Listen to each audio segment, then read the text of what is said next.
देखो यार, IITian और NITian तुम जैसे लोग ही बनते हैं, समझ में आया ना?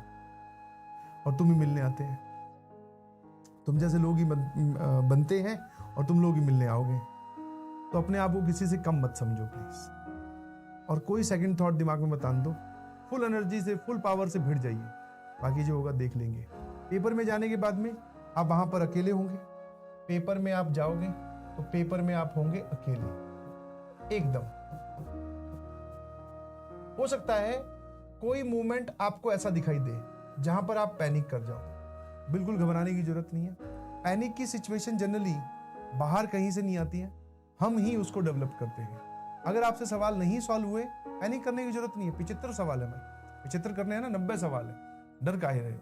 और ढूंढो, वो वाले ढूंढो जो आपसे हो जाए। तो मतलब ध्यान रखिएगा please, paper attempting is just like take off. समझ पा रहे हो नहीं समझ पा रहे? ये मैंने एक प्लेन बनाया छोटा सा, जस्ट लाइक टेक ऑफ। आपकी स्पीड रनवे पर ही तेज बनेगी, और एक बार अगर प्लेन उड़ गया, मतलब आपने शुरू के 2-4 सवाल ऐसे कर दिए जिसपे आप धमाधम टिक लगा रहे हो, दैट मीन्स आपका टेक ऑफ प्रॉपर हो गया। अब ऊपर फ्लाइट में जाकर थोड़ी बहुत ट्रबुलेंस आएगी, कई बार होता है ना, हाँ एक सवाल आया, ओ हो सर ये थोड़ा सा डर लग रहा है, कोई बात नहीं, छोड़ दो उसको। ऑलवेज रिमेंबर, पेपर में किस मार्क्स के या किस सवाल के कितने मार्क्स हैं वो आप सभी लोग जानते हो।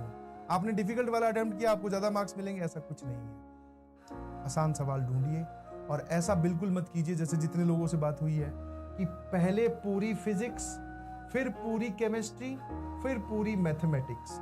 ये स्ट्रेटेजी, यस बेटा, दिस इज 100% रॉन्ग। हाँ, पहले फिजिक्स में एंट्री लो, कोई बात नहीं, इसके सिर्फ 2 या 3 सवाल या 3 या 4 क्वेश्चन, अगर फिजिक्स आपकी फेवरेट है तो 4 से लेकर 5 सवाल क्वेश्चन सॉल्व करके एग्जिट ले लो, फिर यहां एंट्री लो।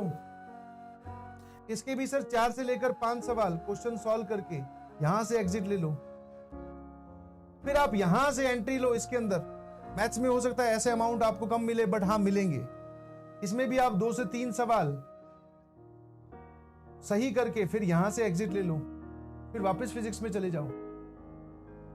आप फिजिक्स में ही घूम रहे हो 1 घंटे तक, फिर केमिस्ट्री में 1 घंटे तक, तो ये आपकी खराब हो जाएगी। आसान सवाल देखकर नहीं पता चलते, मैक्सिमम तो देख के ही पता चल जाते हैं, बट हाँ जो आपके टॉपिक से हैं, जो आपका वीक पार्ट है, सॉरी स्ट्रॉन्ग पार्ट है, जिसके क्वेश्चंस करना आपको अच्छा लगता है, वो आपके लिए आसान सवाल है। जाओ देखो, बड़ा सवाल, हाँ यार ये तो कर सकता हूं।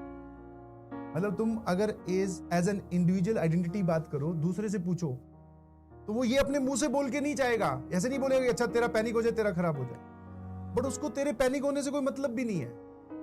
तो अपने आप को ही समझाना कि नहीं, अभी भी इस पेपर में चाहे सबसे डिफिकल्ट पेपर आए, मैं एक और वर्स्ट केस सिनेरियो बोलता हूं, आज तक की हिस्ट्री का सबसे डिफिकल्ट पेपर आए, तब भी आप मैथ्स में 10 सवाल सही करके आ सकते। 15 डिफिकल्ट डाल देगा, 10 तो होंगे अभी भी सर, 10 10 10 40 थी 120। फिर आप बोल रहे हो आधे घंटे में सर मैथ्स के 3 ही सवाल सॉल्व हो पाए, मैथ्स डिफिकल्ट है। नहीं जी, मैथ्स डिफिकल्ट नहीं है, आपने डिफिकल्ट बना दिया उसको। चाहे कोई सा भी पेपर उठा लो,